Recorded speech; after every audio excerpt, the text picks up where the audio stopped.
seja bem-vindo a mais esse vídeo. Nós vamos começar no vídeo de hoje uma série de exercícios sobre série de Fourier. Hoje nós vamos ver apenas um, e nos próximos vídeos nós vamos ver mais um monte deles aí, certo?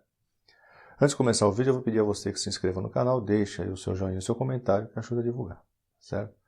Como sempre, eu vou colocar um link aí embaixo na descrição, vai ter aí um PDF com essa resolução que nós vamos fazer aqui. Também vai passar o nome do livro aí em algum lugar.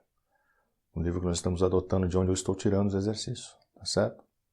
Antes, porém, de começar o exercício, vamos entender aqui a parte de simetria, funções pares e funções ímpares. Isso vai ser muito útil em alguns casos, quando nós tivermos a presença dessas funções ali nas nossas integrais, né? Isso vai facilitar o cálculo, nós vamos ver isso aí durante a resolução do exercício. Então, o que é uma função par? Na função par, f de menos x é igual a f de x. Exemplos desse tipo de função. Funções de potência par, por exemplo, x ao quadrado, e cosseno de x também é uma função de par, pois apresenta essa característica, f de menos x igual a f de x. Já a função ímpar, ela se caracteriza por f de menos x igual a menos f de x. Exemplo de funções ímpares, nós temos uma potência ímpar, por exemplo, x ao cubo, f de x igual a x ao cubo, ou também a função seno de x, né? Lá nas nossas integrais nós temos produtos, né, entre f de t e seno de x e f de t e cosseno de x. Então vamos ver o que acontece quando nós temos produtos entre funções pares, entre funções ímpares e entre um misto de uma função par e uma função ímpar, né? Então aqui no primeiro caso, admitindo f e g funções pares, quando eu fizer o produto fg de x, eu vou ter f de x, né? Estou seguindo essa regra aqui, né? F de x vezes g de x, que também é igual a f de menos x vezes g de menos x. Portanto, isso é igual a fg de menos x. Então, fiquei com fg de x igual a fg de menos x, portanto, atendi a essa regra aqui, e o produto de duas funções pares é igual, vai me dar uma função par. Quando f e g são ímpares, eu tenho f de g de menos x igual a f de menos x vezes g de menos x, que é igual, né, seguindo essa regra, é igual a menos f de x vezes menos g de x, que vai me dar f de x vezes g de x. Portanto, fg de menos x ficou igual a fg de x, né? Isso me dá, então, uma função par. E quando eu tenho um misto, eu fico com fg de menos x igual a f de menos x vezes g de menos x, que é igual a f de x vezes menos g de x. Então eu fico com menos f de x vezes g de x. Isso está me dando f de g de menos x igual a menos f de g de x, que atende aqui a regra da função ímpar. Então aqui eu tenho a função ímpar. Então vamos marcar aqui o que foi dito. Quando f e g são pares, eu vou ter como resultado do produto uma função par. Quando f e g são ímpares, eu vou ter como resultado do produto uma função par. E quando eu tenho um misto, f é par e g é ímpar, então eu tenho como resultado do produto uma função ímpar. Agora vamos ver o que acontece com as nossas integrais quando nós temos funções pares e funções ímpares envolvidas. Primeiro, vamos ver o gráfico de uma função par.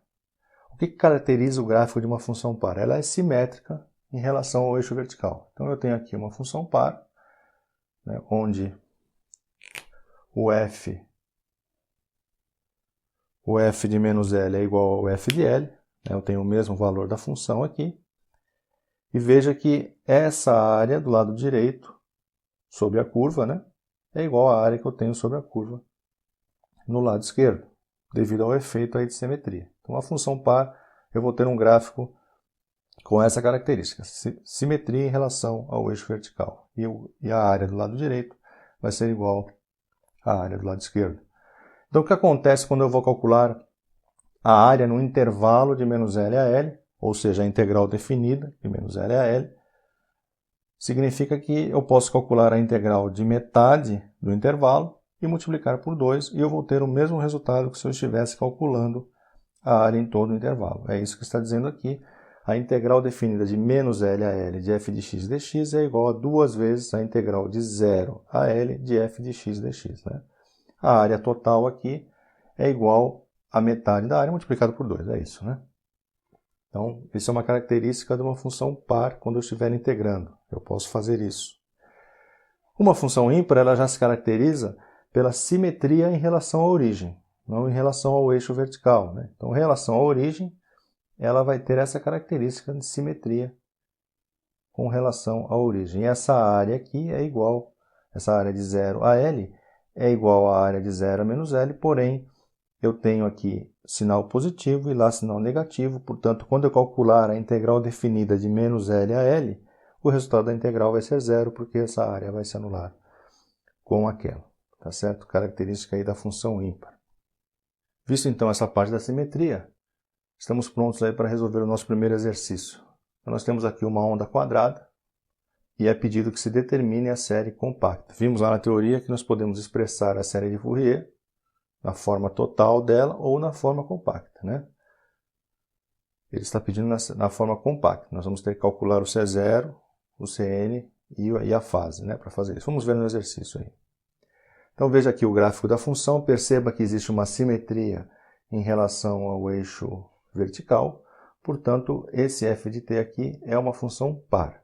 Ela vai ter essa característica de f de menos t igual a f de t. O período, que é quando a função começa a se repetir, ele é de menos 1 a 3. Cuidado para não pegar de zero, né? É de menos 1 a 3. Aqui no 3 a função começa a subir novamente. Então é esse aqui o período, portanto o período é igual a 4. O período é igual a 4 e o ômega zero, portanto, é 2π sobre o período. Eu vou ter π sobre 2 para o ômega zero. E a função fica definida dessa maneira.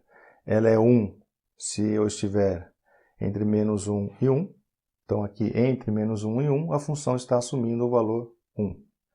E entre 1 e 3, a função está assumindo o valor menos 1. Certo? Agora, vamos calcular o coeficiente A0 da série de Fourier. O A0 é 1 sobre T0 integral no período de f de t dt. Então, eu estou calculando a integral nesse intervalo aqui.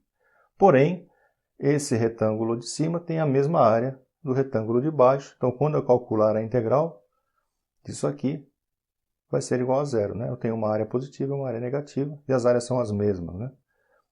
Então, eu vou ter o A0 igual a zero. Certo? Não é necessário calcular, apenas pela análise do gráfico você consegue chegar a essa conclusão. Portanto, entretanto, se quiser calcular aí a integral, fique à vontade, né? Vai calcular e vai ver que dá zero. Agora, vamos ver o coeficiente AN.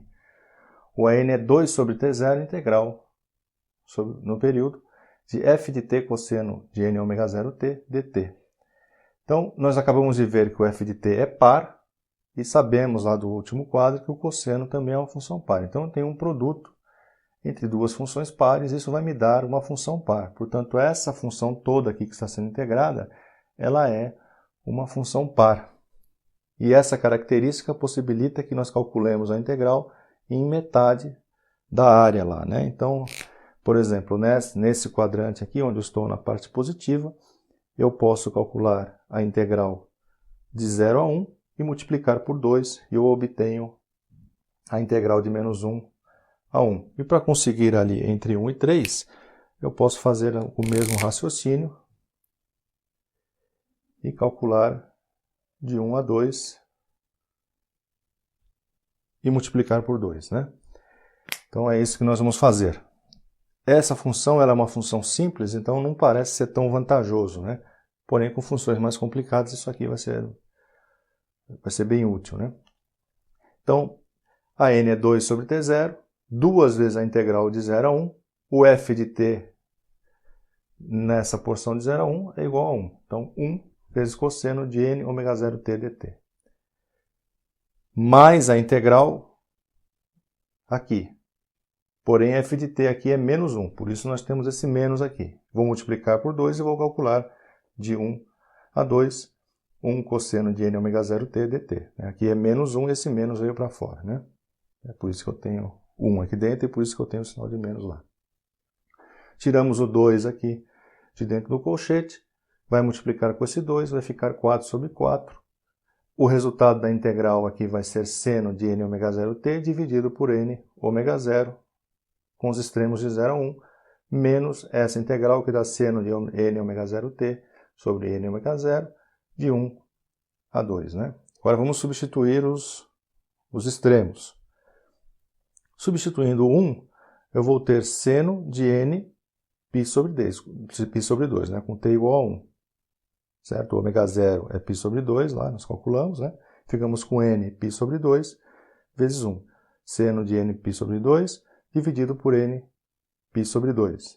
Menos o extremo inferior, que vai ser 0. Eu vou jogar 0 aqui, seno de 0 é 0, então fico com 0. Menos a outra integral. Substituindo o extremo superior, ficamos com seno de n, com n ômega 0 é π sobre 2, vezes o 2, ficamos com π, então eu tenho seno de nπ. O n é sempre inteiro, portanto, isso aqui é 0. Fico com 0 aqui, substituo 1, ficamos com π, nπ sobre 2, seno de nπ sobre 2, dividido por nπ sobre 2. Esse menos com esse menos vai dar mais, né? Como essa parcela é igual à da frente aqui, eu fico com 2 seno de nπ sobre 2 sobre nπ sobre 2, inverte o 2 aqui, vai dar 4. Então, 4 seno de nπ sobre 2 dividido por nπ. Agora, veja a vantagem na hora que eu vou calcular o bn. Né? O f de t é uma função par e o seno é uma função ímpar. Esse produto entre um par e um ímpar vai me dar uma função ímpar. Nós vimos lá no quadro anterior que quando isso acontece, a integral é igual a 0, portanto o bn é igual a 0. Então eu não tenho que fazer nenhum cálculo, eu já sei de antemão que o valor disso aí é 0. Certo? Ele pediu a série na forma compacta. Né? O A0, o AN e o BN é para a forma geral da série, porém ele pediu na forma compacta, então nós vamos calcular o C0, o CN e a fase. O C0 é igual a 0, portanto 0. E o Cn é igual a n, 4 sobre nπ, seno de nπ sobre 2. E a fase é menos bn sobre a n, o bn é 0, então ficamos com θn igual a 0. E a série toma essa forma aqui. f de t é igual ao somatório de n igual a 1 até o infinito de 4 sobre nπ, seno de nπ sobre 2 vezes cosseno de nπ sobre 2 vezes t. Perceba que a nossa variável t ela está nessa parcela aqui, né? Ela não está aqui, está ali, né? Agora vamos ver o que acontece quando nós começamos a variar o n no somatório aqui. Então, quando o n for igual a 1, essa parcela seno n de π sobre 2 vai assumir o valor 1. Né? Então, para n igual a 1, eu tenho seno de π sobre 2. Isso é igual a 1. Quando o n for 2, eu vou ter seno de 2π sobre 2, seno de π, que vai dar 0. Quando o n for 3, eu vou ter seno de 3π sobre 2, que vai dar menos 1. E quando o n for 4, eu vou ter seno de 2π, que vai dar 0. Quando o n for 5, quando o n for 5, eu vou voltar para cá, né? Então, de 5, 6, 7, 8, 9 volta para cá, né? Então, eu vou ficar nessa lenga-lenga aqui, toda vez que eu ficar variando o n. Nós vamos calcular aqui até a sétima harmônica, até o n igual a 7. Né? Depois nós não vamos colocar uns 3 pontinhos ali, que isso aí vai até o infinito. Certo? Então, 4 sobre π é constante aqui no somatório, eu posso tirar, eu fico com 4 sobre π aqui. Agora vamos expandir a série. Quando n for igual a 1, isso aqui é igual a 1, nós vimos lá, e eu fico com cosseno n1 π sobre 2t. Então, fico com cosseno de π sobre 2t. Quando o n for igual a 3, né, o n igual a 2 vai dar 0, né, então não entra aqui na nossa série. Quando o n for igual a 3 é menos 1. Então eu vou ter isso aqui igual a menos 1, e o cosseno vai ficar cosseno de 3π sobre 2. E eu tenho 1/3 menos 1/3, né, porque o 4 sobre π saiu, mas 1 sobre n fica, né? Então eu fico menos 1/3 aqui. Quando o n for igual a 4, eu tenho 0, portanto não participa. Quando o n for igual a 5, eu voltei aqui para o começo e eu tenho novamente seno, essa parcela aqui igual a 1. E aqui eu tenho 5π sobre 2. O 1 sobre n que ficou aqui fica igual a 1/5. Então fica 1/5 cosseno de 5π sobre 2t. Quando ele for igual a 7, né, 5, 6, o 7 vem aqui, né? Eu vou ter novamente menos 1, fico menos 1 sobre n aqui, menos 1 sétimo, cosseno de 7π sobre 2t. E isso aí vai até o infinito com essa variação que está descrita aqui, né? Então veja, a primeira é a que a gente chama de fundamental, frequência fundamental, né? E as outras são as harmônicas. Nesse caso aqui, nós só temos as harmônicas ímpares. Nós não temos aqui nada que seja 2 vezes a fundamental, 4 vezes a fundamental, né? Nós temos aqui a fundamental, que é π sobre 2. Então, nós temos 3 vezes π sobre 2, 5 vezes π sobre 2, 7 π sobre 2, 9 π sobre 2, 11 π sobre 2 e assim por diante. Só temos as ímpares, as componentes ímpares. Fundamental e as suas harmônicas. Tá certo? E aqui está expandida a série. Bom, eu espero que tenha ficado claro e eu vejo você no próximo vídeo com mais exercícios.